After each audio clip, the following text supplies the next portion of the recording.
கிறிஸ்து இயேசுவுக்குள் அன்பான சகோதர சகோதரிகளே, பாஸ்கா காலத்தின் 5ஆம் வாரத்தில் வியாழக்கிழமை நற்செய்தி உங்களுக்காக.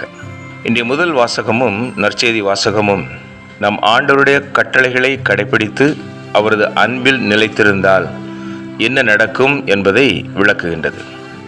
இன்றைய நற்செய்தி வாசகம் யோவான் 15ஆம் அதிகாரம் 9 முதல் 11 வரை உள்ள இறை வார்த்தைகளிலே ஆண்டவர் கூறுகிறார், என் தந்தை என் மீது அன்பு கொண்டுள்ளது போல நானும் உங்கள் மீது அன்பு கொண்டுள்ளேன். எவ்வளவு மகத்தான அன்பு!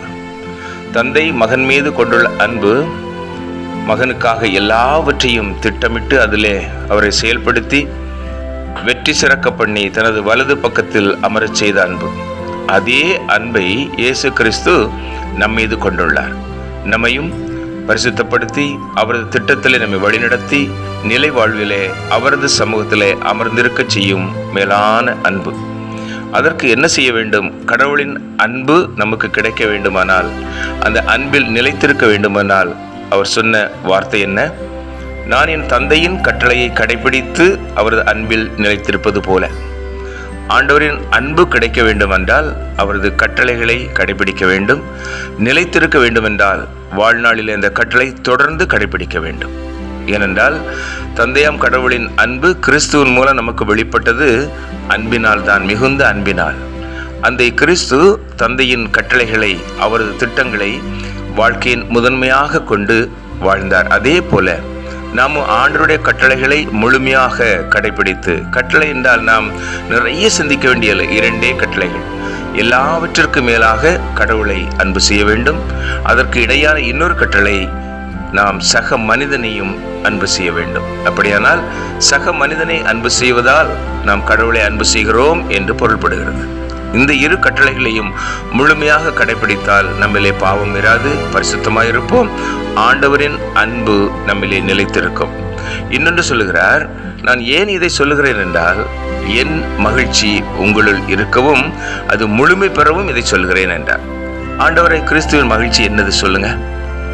பேரா, புகழா, அந்தஸ்தா, பொருளாதாரமா, உறவின் மேன்மையா, அதிகாரமா, இல்லை தனது ஜாதி பெருமையா? இல்லை, ஆத்தும ஆதாயம்.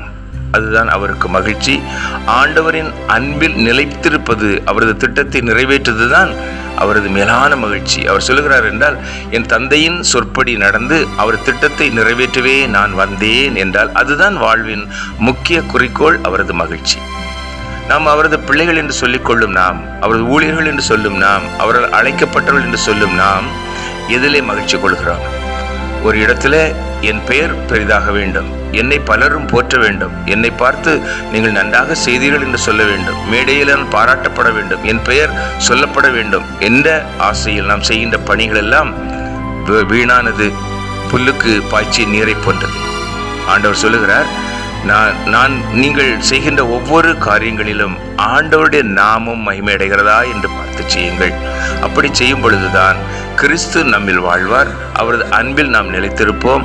ஆண்டவரின் கட்டளையை கடைபிடிப்பவர்களாக இருப்போம். எனவே தற்பெருமையை நாடாமல், உலக மேன்மையை நாடாமல், ஆண்டவருக்கு என் வாழ்வை மேன்மை சேர்க்கிறதா என்று சிந்தித்து, ஆண்டவருடைய கட்டளைகள் நான் முழுமையாக கடைபிடிக்கும் நிலையில் இருக்கின்றேனா என்று நம்மை நாமே அலசி பார்க்க வேண்டிய அழைப்பு இந்த 2 வாசகங்களும். திருத்தூதர்கள் ஆண்டவரில் கட்டளையை கடைபிடித்து அவர்கள் அன்பில் நிலைத்திருந்ததால் அவர்கள் மகிழ்ச்சி என்னவா இருந்தது பாருங்க. முதல் வாசகத்தில் புற ஜாதியாருக்கு பேதுருவின் மூலம் ஆண்டவர் கொடுத்த அந்த நற்செய்தியின் மூலம் அநேக மக்கள் திருச்சபையிலே சேர்ந்தார்கள். அதுதான் அவர்களுக்கு மகிழ்ச்சி, ஆத்தும ஆதாயம். அவர்கள் தங்களது சுய வாழ்வையோ குடும்ப வாழ்வையோ தனது பேரையோ புகழையோ எங்கும் நிலைநிறுத்த துணியவே இல்லை. அவர்கள் செய்த எல்லாம் இயேசுவின் நாமத்தில் நாங்கள் இதை செய்கிறோம் என்று சொல்லி ஆண்டவருக்கு மகிமை சேர்த்தது போல நாமும் நமது வாழ்க்கையில ஆண்டவரின் கட்டளையை முழுமையாக கடைபிடித்து ஆண்டவரின் அன்பில் நிலைத்திருந்து ஒருவரை ஒருவர் களங்கமற்ற அன்பு செய்து மன்னித்து ஏற்று அவரது அரசை கட்ட அழைக்கப்பட்டிருக்கிறோம். ஜெபிப்போமா? எங்கள் நல்ல தகப்பனே, பெயர் சொல்லி அழைத்தவரே, எவ்வாறு இறைமகன் இயேசு கடவுள் என்ற நிலையை பற்றி கொண்டிருக்க வேண்டியதொன்றாக கருதாமல் கேவலமான அவலமான சிலுவைச் சாவை ஏற்று உமது அன்பில் நிலைத்திருக்க தன்னை ஒப்புக் கொடுத்தாரோ, அதே போல நாங்களும் இந்த உலகிலே உமது அன்பிலே நிலைத்திருக்க உமது கட்டளைகளை முழுமையாய் கடைபிடித்து உலகில் வரும் அவமானங்கள், நெருக்கடிகள், உடைந்து போன நேரங்கள் எல்லாவற்றையும் ஏற்றுக்கொண்டு மகிழ்ச்சியோடு ஆத்தும ஆதாயம் மாத்திரமே எங்களது மகிழ்ச்சி, உமது கட்டளைகளில் நிலைத்திருப்பதே எங்கள் வாழ்வு என்பதை உணர்ந்து வாழ அன்னை மரியாளோடு சேர்த்து துதித்து கேட்கிறோம் நல்ல பிதாவே, ஆமென். அன்பானவர்களே, நாம் இவ்வுலக ஆசைகளை மட்டுமே கருத்தில் கொண்டு கடவுளின் கட்டளைகளை காற்றில் பறக்க விடுகிறோம் என்றால் நாம் கிறிஸ்தவர்கள் என்று பெயரளவில் இருக்கலாம், ஆனால் ஆண்டவரின் அன்பு நம்மில் இருக்காது. எனவே ஆண்டவர் அன்பை பெற்றுக்கொள்ள கட்டளை கடைபிடிப்போம். இந்த நாளையும் இனிய நாளாக்குவோம். ஆமென்.